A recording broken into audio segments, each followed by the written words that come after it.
Very excited today. We're being joined by Brandon Marklund, pitching prospect for the Kansas City Royals. Thank you very much, Brandon, for joining us. Thanks, Anthony, for having me. So let's go back in time from when you got started in sport. When do you remember, getting started with sports, and where did you kind of grow up? Yeah, so I grew up in North Vancouver, and I think the first sport I jumped into was soccer. Had my dad help coach me in that, and I think it was about a year later, maybe when I was 4, I started up playing t-ball, and started getting to baseball and a little bit more of that avenue. And I played with North Van Central Little League through, I guess I was 13, 14, played through there. Kind of started taking pitching a little more seriously when I was 14, 15, where I'd first started pitching, I think I was 11. Made our Little League All-Star team, played left field, just hitting stuff. And then that kind of older group of 12-year-olds was done Little League that I was playing with. So when I came in the next year as a 12-year-old, I was one of the better pitchers in the league, despite only pitching a little bit that previous year. So I started pitching more. Turned out I was a lot better at that than I was hitting and playing the field. So I had a lot of fun doing it. I like the mental aspect to it, to where you're in control. You get to face the batter. He has to react. I really like having that sense of control instead of sitting in the box, having to react, wondering what pitch is going to come at me and stuff. Yeah, no kidding. So you end up going to high school. Baseball gets a lot more serious when you get into the high school ages, and you start playing on some very competitive teams. Tell us a little bit about that. Yeah, for sure. So I started playing the British Columbia Premier Baseball League with the Vancouver Cannons when I was in 10th grade. Not sure if they're still around, but back then I was playing for them a little bit for a couple years, and went out to Langley to play with Langley Blaze a little bit as well. And then my senior year kind of settled on, I found a really good pitching coach in Brooks McNiven, who was with the North Shore Twins. And just, being on the North Shore, being a North Shore kid, economically it made a lot more sense for me to play on the North Shore. It was a lot shorter of a ride than it was to, Queens Park out in Burnaby or even Langley. And I had a really good relationship too with Brooks. I started training with him. It would have been the summer of 2013. I just been named to the Team BC to go play in the Canada Cup, which that summer was a part of the Canada Summer Games out in Sherbrooke, Quebec. And that was a really cool experience, to kind of be at that high level, not only of baseball, but of really just amateur Canadian youth sports as well. And so Brooks was a coach in that team too, and like I said, we built a pretty good relationship. What he was coaching and trying to get me to do really clicked, and I ended up having a lot of success with it. So it was an easy answer to go to the Twins that fall. And from there, I had one of my better high school years, rather. Traveled with Team BC a little bit, went out to Tournament 12 at the Toronto Blue Jays hosted over their stadium. And that's really where I got my biggest first look from Division I colleges, D2, JUCO, even NAIA. And the first school that ended up contacting me was the school I later signed with, Bryan College, which was an NAIA liberal arts school down in Dayton, Tennessee, just about an hour and a half south of Knoxville. And, talking with them, at first, smaller NAIA school was my first offer. That was really cool. But, I always had my sights on hopefully maybe a Division I, as most kids want to do coming out of high school. But the more I talked to Bryan, more I developed during that year, they really stuck with me. They really liked what I had. I really liked what their program was, teaching, and their philosophy and everything. And a couple months later in February, it was another easy sign for me to say, hey, Coach McCauley, I want to be a Bryan Line. So, send over that paperwork and let's get this done, right? No kidding. And, Let's rewind a little bit. So, we obviously know each other from when you were in high school at STA and I was coaching there. And, I think I liked about you from the beginning was I could see your focus and your attention to detail. We used to take the girls down to the level 10 workout, and you were there every day, right? And you were there lifting every day. You were very focused. You were locked in, and you just went about your business and got it done. Talk about your work ethic and kind of where that came from and kind of what it's meant for you. Yeah, for sure. I gotta, give credit where credit's due. And, my dad, even from a young age, has always pushed me, has always taught me that, hard work is going to get you really anywhere in life. Doesn't matter if it's, in work or in school or in athletics. And because he, played so many sports growing up and was a pretty good basketball player and baseball player. And, he taught me that, if you want to be a professional athlete one day, you got to do it right. And you got to do it right from the start. So even at that young age, where I was playing soccer, when say 8 or 9, and baseball, and even basketball, I'm going to give it 100% of my effort. And, we spent many times in the gym together, you helping me with my jump shot and, just scrimmaging and stuff. And I wasn't very good. But it was something I enjoyed, and I wanted to be the best I could be, even if that best was, slightly mediocre. So it really didn't matter for me if it was going to be in, the classroom or in any sport. I'm going to go and give it my best because I know that translates, just to individual character in the long run anyways. Absolutely. You don't really meet one that's, a hard worker in the classroom, but doesn't work hard anywhere else, or only works hard in one sport and doesn't, is lazy and apathetic about other things. So yeah, my dad really, put me in a good position at a young age to understand if you want something, you have to work really hard for it. And sometimes you're going to find people that are going to doubt you and don't believe you have what it takes. But I believe as long as you believe in yourself and your own ability, that, those people, they don't really matter. Their opinions don't matter. Yeah, absolutely. And you got to keep grinding. But the other thing is in baseball, it's more of a mental game than probably most other games, to be honest with you, because every possession is a full mental hurdle. Like it's the amount of mental decisions, the amount of mental thoughts that go through every situation is so dramatic over and over. And you have to be able to get over the last play faster than anything, right? You give up a home run in the next play, you can't be thinking about that or else you're going to give up another home run. So it's such a mentally draining sport that I think it's important to think that way. So anyway, no, I think it's huge. And I always loved watching you work out because you were always going hard. And, when you're in high school, you see a lot of kids that are slacking off, and that was never really a thing for you. So now you end up going to Bryan. What did you study there? We'll go to school for a second. What did you study there? And then talk about being a freshman your first year and what it was like. So I went in, I believe it was as a history major. History and politics and government. I was going to double major. And so, yeah, freshman year, I come in. Luckily, there was a couple of Canadians on the team that I had met, previously on phone calls and stuff, talking about the school. So immediately from the first day, I felt welcomed. I felt I had a couple of guys I could talk to.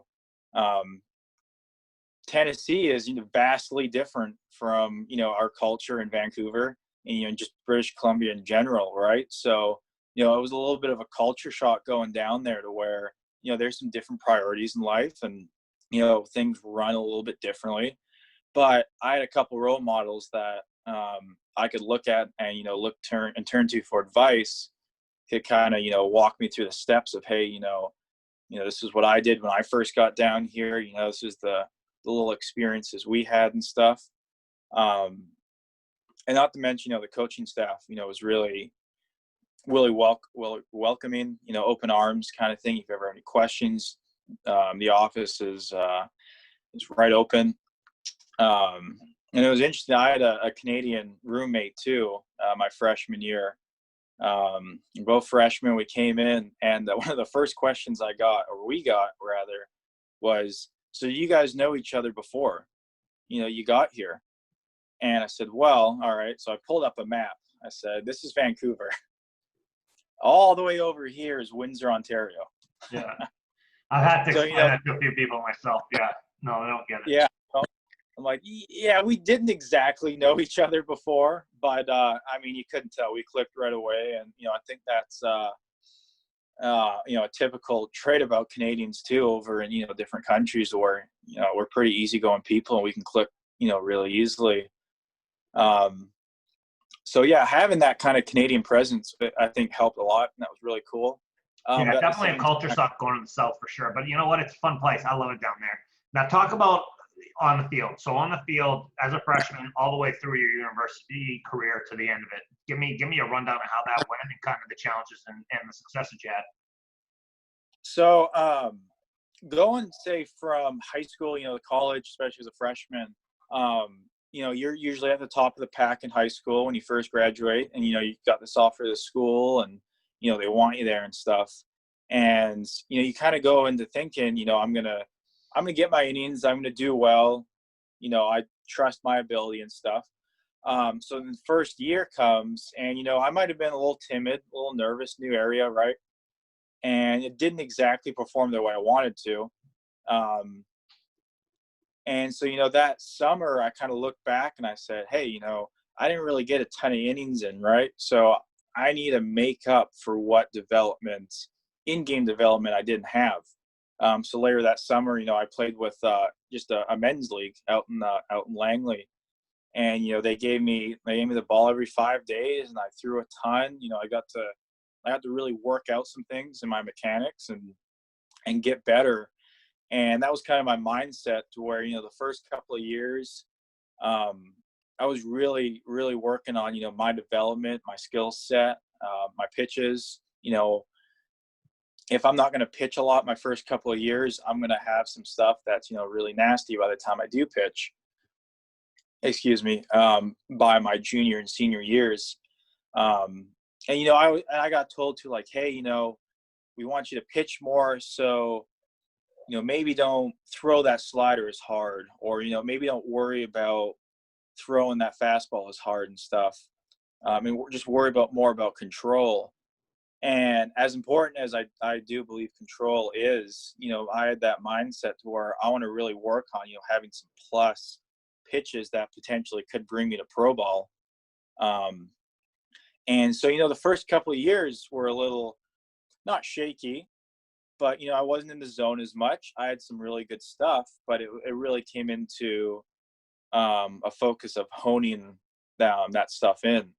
So yeah, first couple of years, I didn't really pitch a ton, but I was still, really happy with my progress. So my junior year comes, and, I had another really good summer with the Langley Blaze senior team.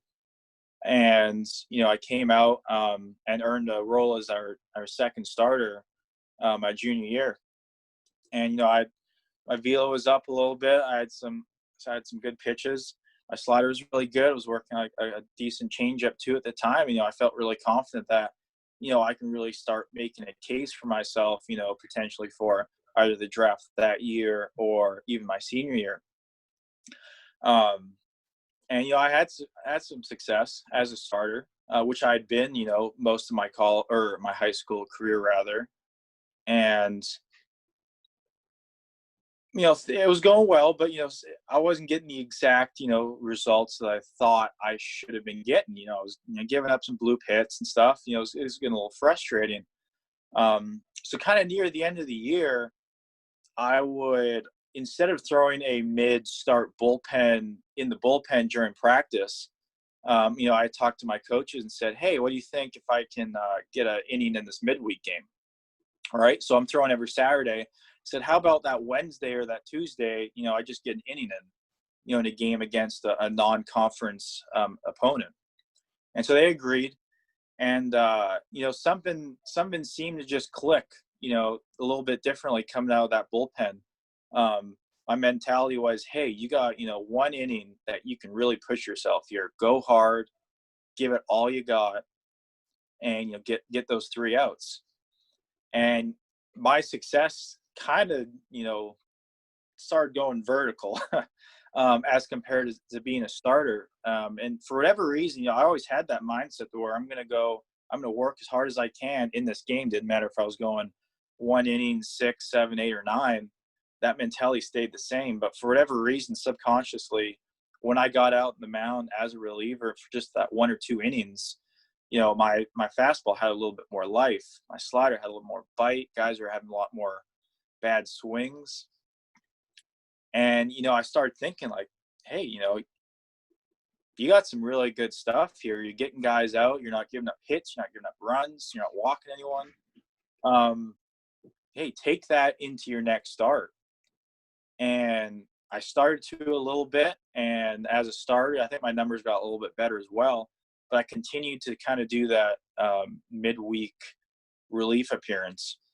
And I kind of found that transition, from that reliever's mentality rather, instead of a starter's mentality where you kind of have to pace yourself, really changed my game.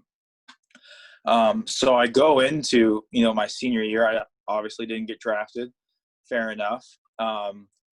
And so we had talked with my coaches and said, hey, what do we think about, maybe moving me into a more high leverage, relief role?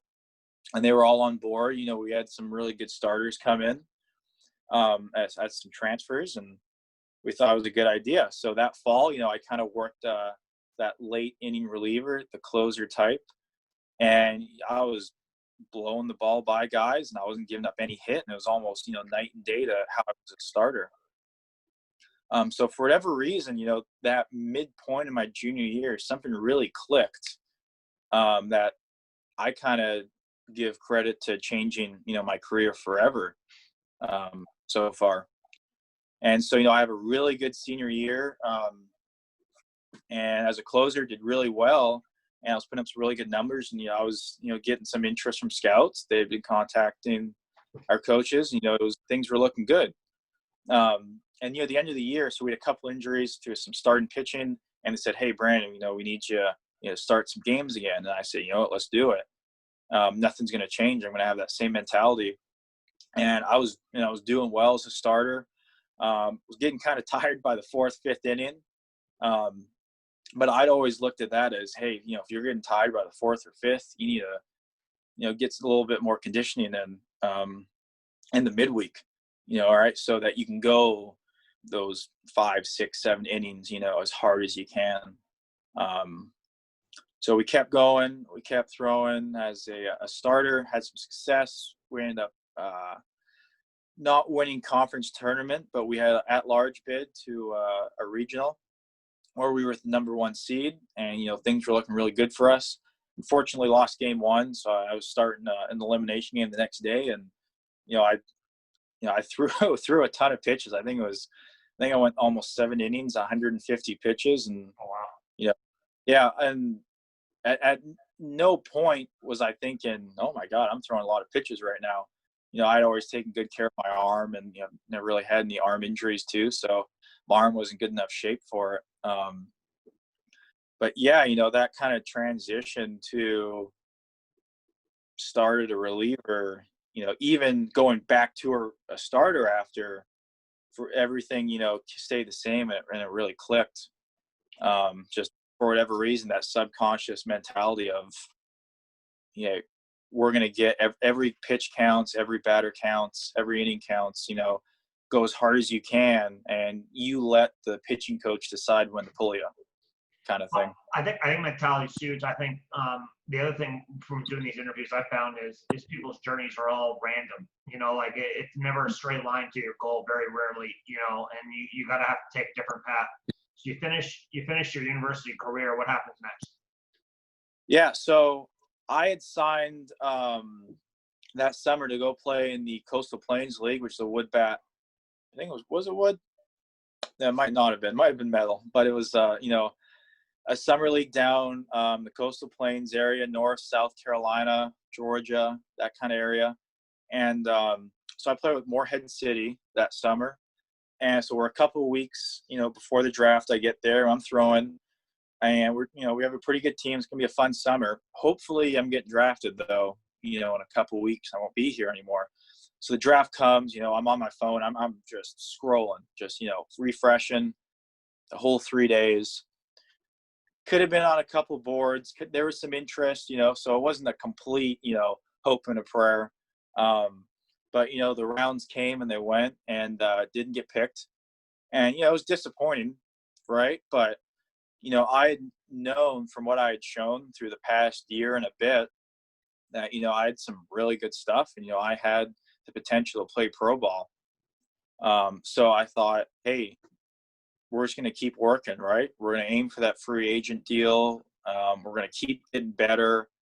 And, we're going to work as hard as I can and, have some fun doing it. And at the end of the day, if I don't get signed, then, hey, it just wasn't meant to be. But I got. And, I had felt like after my college career that, I still had a lot left in the tank. So it was never a question of, I'm not going to be happy with myself if I end my career right here. So yeah, we go out Morehead City. I have another really, really good summer.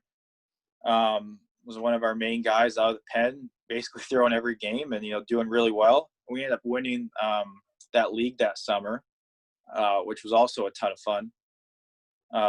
But same thing, it was kind of a slow summer for free agent deals. Nothing really happened.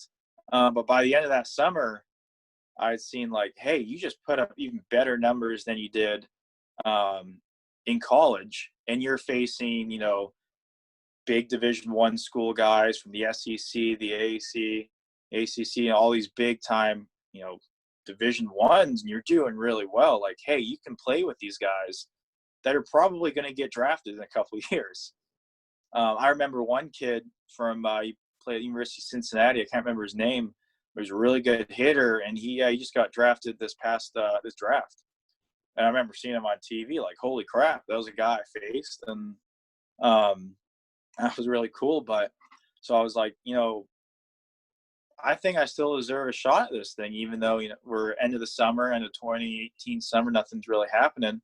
So me and another buddy who went to a Division II in North Carolina, Mount Olive, we said, hey, there's an open tryout that the Braves are going to run down at their rookie ball stadium in Danville, Virginia. Let's go out, throw a pen, throw a couple scouts, and heck, maybe we'll sign a deal in late September, right? Or in early September.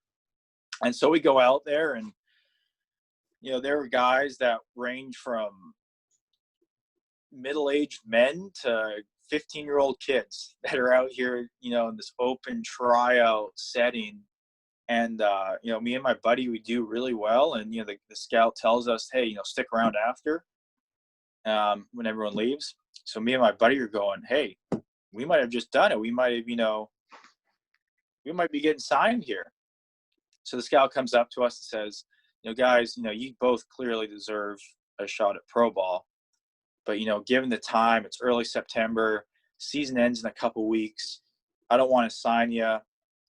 And then you get 1 inning or 2 innings. They're decent innings. And then by the off season, you get cut because you're just, dead weight, right? And so, but, continue to get stronger, keep throwing this off season. And, we'll hopefully work out some kind of workout in January to, throw again. So me and my buddy are going great, what sucks. And so we were driving back and stuff, and I was going to be down in the States for a couple more weeks for some friend's wedding. So I'm sitting there at a house, flipping through, and, my dad gives me a phone call and says, hey, I was looking online, and remember that, there's an Australian baseball league that, some of your old coaches, played in and stuff. And there's actually a new team starting up in New Zealand out of Auckland. And why don't you give them you send them an email and stuff, send some video and you see what happens, right? New team, they're going to be looking for guys. So, and I'm at this point, I'm thinking, well, why not? right? So I sent him an email and stuff, and maybe an hour later, I get a response from the GM, Ryan Flynn, and it says, "Hey, we like what we saw. We got some good stuff, got some good numbers, we like the video. We're going to send it along to our manager, who is Stephen Mintz, he's a pitching coach for the Down East Wood Ducks in the Texas Rangers organization.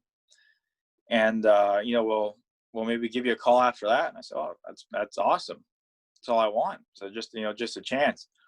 So like a day or two later, Mincy gives me a call and says, "Hey, Brand, we really like what you got. We want to sign you."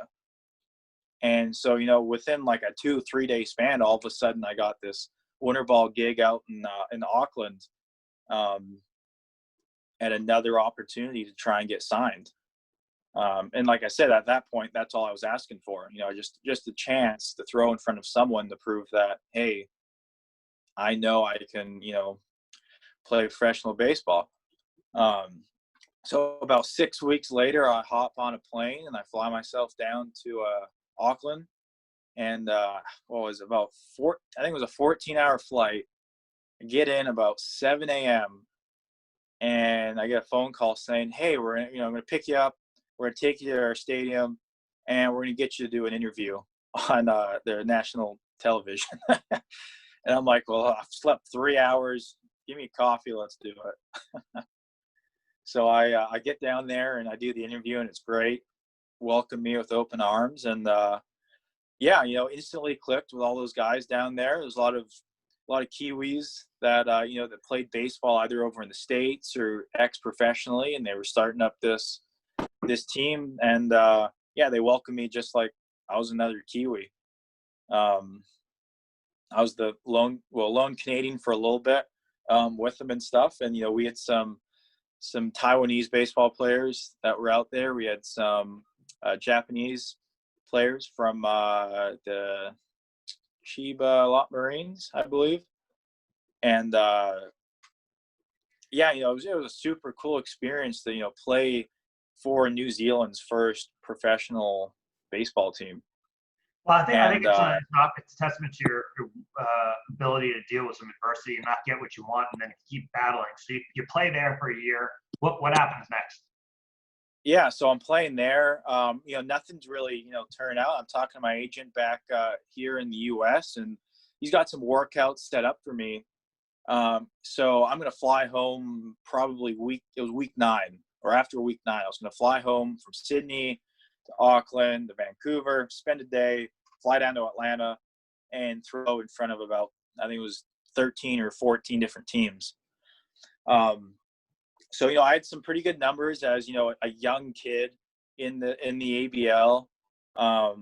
So we go out to Sydney for week 9, and at that time they were doing a U18 national tournament, big complex, a lot of fields. So we're playing at the main stadium, and we play 4 games that weekend, and I think I get in 2 or 3 of them. And I'm going out there and I'm throwing, and I do pretty well. And I get out, and someone tells me like, "Hey, you topped out at 96 today," which was for me, a new high. And I said, "Oh, yeah, that's great." So our first game gets done at the doubleheader, and I'm sitting inside our clubhouse, and I'm eating lunch, and says, "Hey, a guy comes up to me. Hey, Brandon, the guy wants to talk to you outside." So I go walk outside our dugout, and it's I think it was a scout for the Giants, San Francisco. And, he talks to me, he's like, "I really like what you got," stuff like that. "We're going to be in touch. Here's my contact info. I'm going to talk to my boss and, hopefully set something up." I'm thinking, "Oh, that's awesome. That's great." So I go back inside, start eating lunch again. And Mincy comes in and says, "Hey, their coach, Sydney, is with the Pirates, and, he's talking to his guys, they're kind of interested too." I think, "Oh, that's fantastic. We got 2 teams now." And then he says something like, and I'm talking to the Rangers. We're trying to get something going too, maybe get you talking to someone. I'm like, "Okay, we got 3 teams now. This is awesome." So I'm eating lunch again. I'm still eating. "Hey, Brandon, someone else wants to talk to you." I'm like, "Oh my God." So I walk back out, and it's a Chicago Cubs guy. Really likes me, gives me all his contact info. I'm like, holy crap. And I text my agent and I tell him about all this. He's like, that's great. You know, we got another 2, 3, 4 teams interested that we're going to have another workout for you. We're going to set you up with. I'm like, oh my God, we got a good number of teams right now all of a sudden that are interested, right? So I think I pitch again the next day or something. I do pretty well again. There's still some scouts that were, you know, they stuck around. They said, we're going to watch another game, check out this ABL game. And so that Sunday, the next day, I had the day off because I'd thrown, you know, so many innings that weekend. And I'm walking from the bullpen to our dugout, and there's some stands right there. So I'm walking down, middle of the game, and a guy walks up and he goes, hey, Brandon. And I turn. He puts out his hand. And he says, I'm with the Kansas City Royals. You know, I'm you know, can I talk to you after the game? I said, 100% you can. I'd love to. And he shakes my hand. We walk out.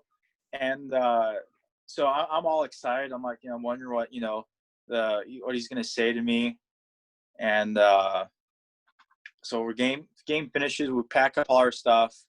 And I'm waiting outside our dugout, you know, just waiting. Cubs guy came by, talked to me a little bit more, walked off. I'm still waiting. And the Kansas City guys never showed up. And I'm going, oh, well, that's all right. You know, I got all these other teams interested. I'm sure someone came up. It's whatever.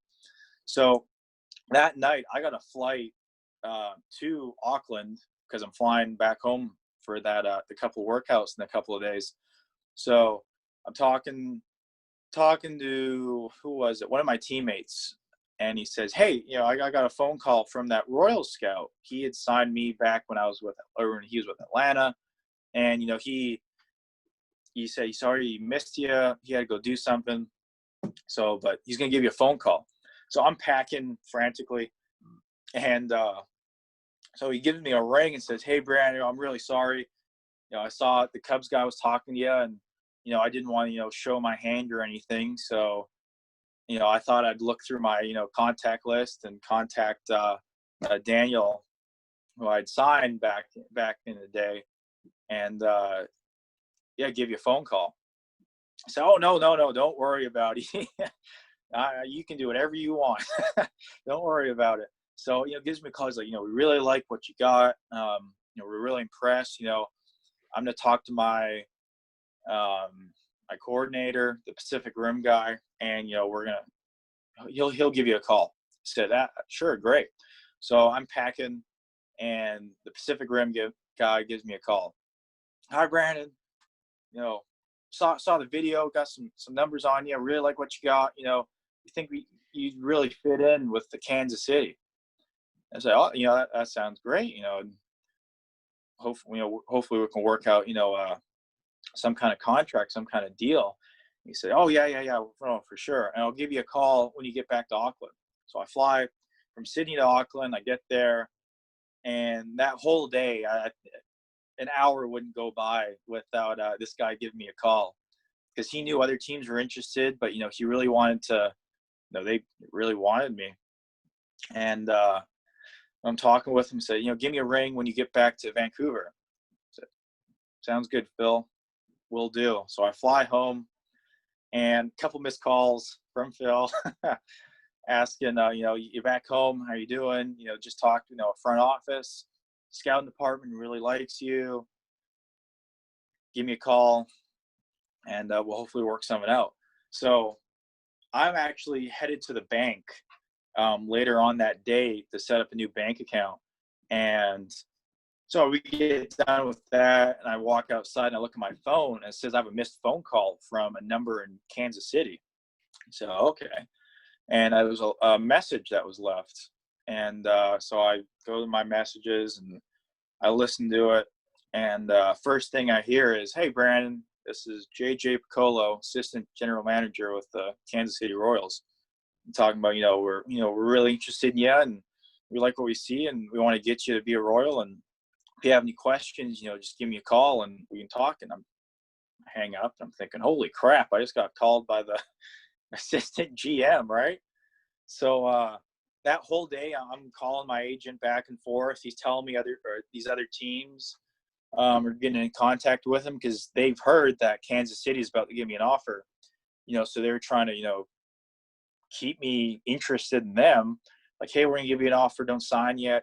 Back and forth.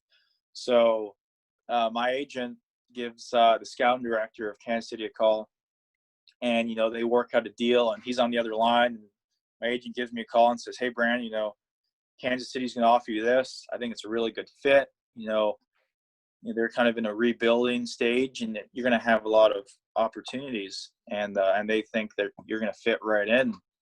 And, I sat there and I was kind of talking with my dad a little bit, and, I was just thinking, in this decision to sign with a team, I felt the same way I did when I signed with Bryan, to where, they really wanted me. They really cared about me. They had a similar philosophy. And, it just felt like it was the right pick, despite all these other teams or other schools that were interested. It felt like it was the right place to be. So me and my dad agreed, and I called my agent back and said, yeah, let's do it. Let's sign with Kansas City. And, they shipped over the contract quickly, and, I signed that, and I got another phone call right after saying, hey, congratulations, you're Royal. We love to have you, and we're going to fly you out to Kansas City in 2 days to be a part of our 2019 first-year players orientation, which is for me, it was the 2018 draft class. They took us all to Kansas City, went to Kaufman. They put us up in the locker room. We got all this gear, all this nice swag. And, we did different meetings. They had different guys talk to us, different managers throughout the minor leagues. Our general manager, Dayton Moore, talked to us, which is really cool. And then we went to the Urban Youth Academy, which they have set up in Kansas City, since it was about -15 out and couldn't really throw in the middle of January. So we're inside this big facility throwing and working out. And the entire time I'm just, not starstruck, but just amazed that a small school guy is now with names like Brady Singer and Jackson Kowar, Daniel Lynch, all these big time first round guys. And I'm in the exact same position as they are. We're both wearing the Royals hat.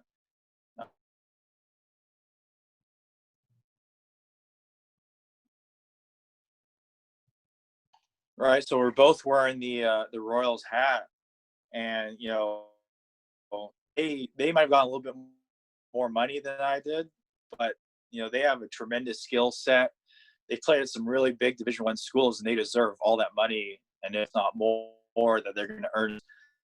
So obviously the money was never an issue with me.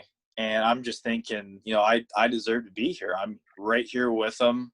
We're training together. And, it was a really cool moment to kind of have that feeling to where, hey, you haven't achieved your dream, but you've taken that first step inside that dream that you've been working, just countless hours, countless rejections, countless of more innings pitched just to keep proving that, you deserve to be here with them. So that was a really cool moment.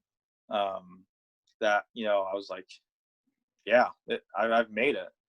But at the same time, I knew, as Bo Jackson reminded us in a couple of times he talked to us, you're there to take someone else's job, right? At the end of the day, the, say, 25, 30 pitchers that are there from one draft class are competing with each other, not to mention all the other pitchers in the org, to make that, 25, 26-man roster one day.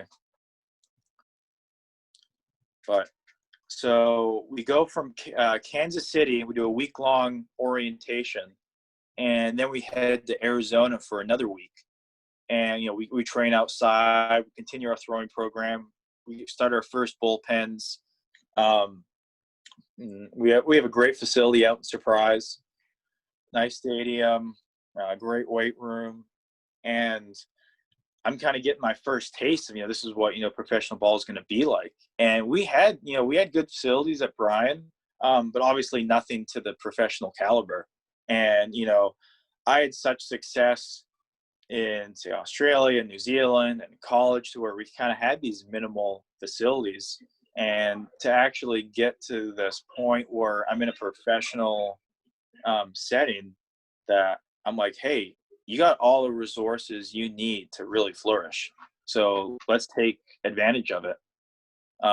So then that kind of goes back to where, back at Bryan College, or even at level 10 in high school, to where, I use that same work mentality, but in an area that I have all these tremendous resources. I can, like I said, really flourish in that type of environment as long as you put the work in. So that's another thing where I think I was really blessed having, that those lessons from my dad, and just even from you playing basketball and stuff. You work hard, you're going to get what you deserve. Absolutely. So you go there and you start the year in single A and you have a fantastic year. Talk about obviously doing as well as you did in your first year, and kind of what it was like to actually have the success after you finally got your opportunity to show your stuff. Yeah. So originally that year, I started an extended spring. I'd only thrown a couple innings in spring, so the Royals wanted to, learn a little bit more about me. So I spent in extended for maybe month and a bit. So I eventually got called up to Lexington, and we got a pretty good team. They were on the verge of winning the first half and clinching a playoff spot. So I first came in, I was kind of, bottom of the order, new guy. That's all fair. And so I was kind of getting, the mop-up innings, pitching once a week, once every couple series. And, some guys can get upset with that. You want to come in, you want to be the guy, you want to get the main innings you think you deserve. But I knew, hey, if you perform in these innings, no matter what they are, you're eventually going to get that shot to be a more high leverage guy. So, months went by, I kept pitching, I kept doing well, and the opportunity came up for me to get those potential innings.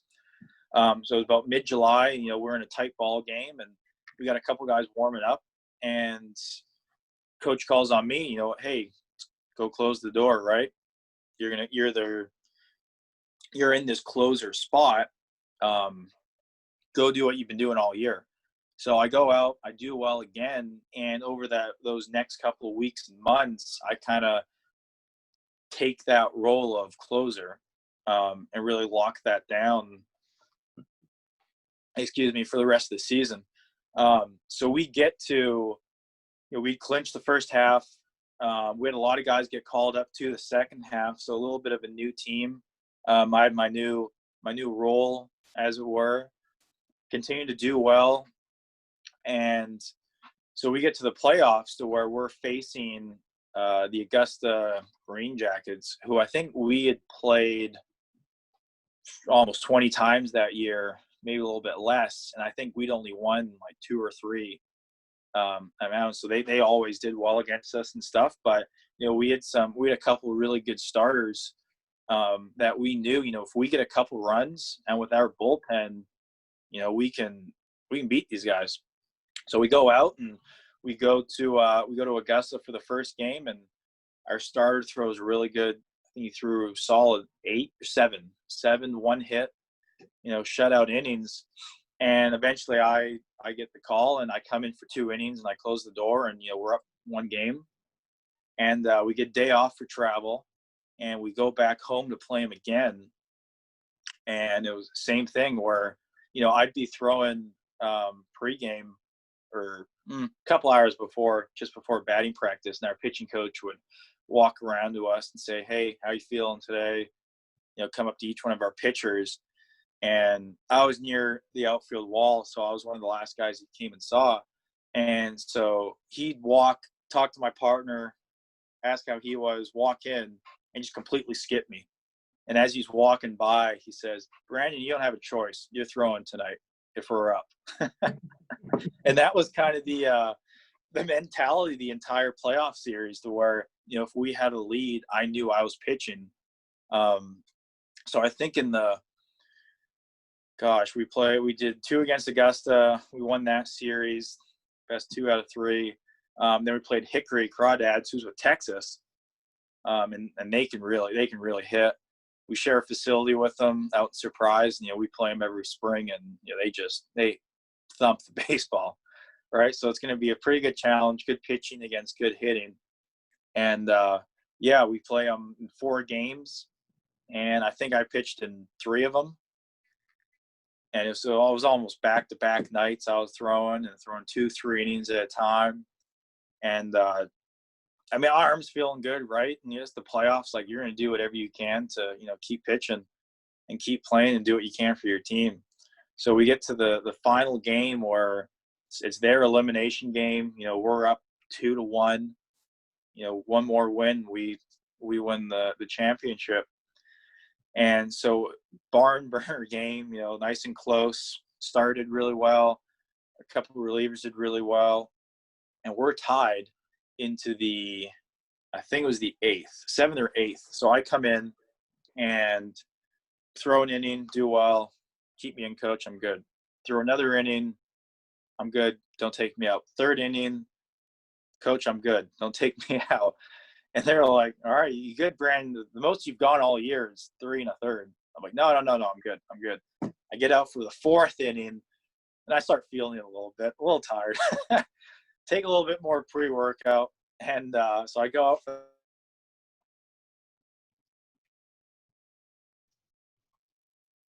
So I took a little bit pre-workout and go out back out for the 4th, and I do well, get out of a jam. So we move on to like the top of the 12th. New guy comes in. We're still tied.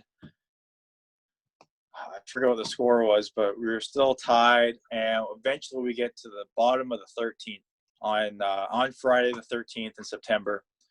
And the next day we would have had like a 12 o'clock game. And it's almost 1 maybe. And guys are like, look, no one wants to wake up early to come to the field after this, this close of a game, this high situation game. So we eventually, we get a couple guys on, and our first baseman comes up and hits a walk-off in the 13th to win it. And we just went nuts, right? It's been such a long season, because for a lot of guys, including myself, this was their first full season experience. So we're jacked, right? Season's over, we won, best possible scenario, and at that time I'm like, heck, I just finished my first professional season, and like that was a hell of a ride. That was amazing. This is at the beginning of the year, when I'm sitting on a beach New Year's Day in the Gold Coast in Australia, I wasn't expecting that by September I would have helped and be a main piece of a championship team in the Royals organization. So it was kind of a flood of emotions to be like, yeah, dang, that was a really cool year, and again, you deserve to be here.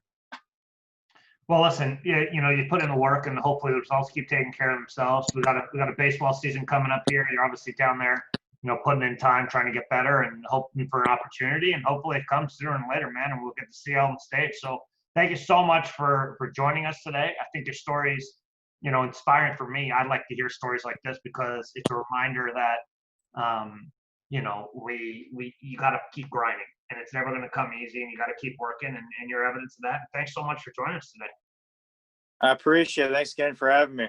I'll make sure to come see you play one of these days. Hopefully we'll get out there. We'll make it happen, but keep grinding, and then we'll go from there. I appreciate it. Thank you, Anthony. Awesome, dude.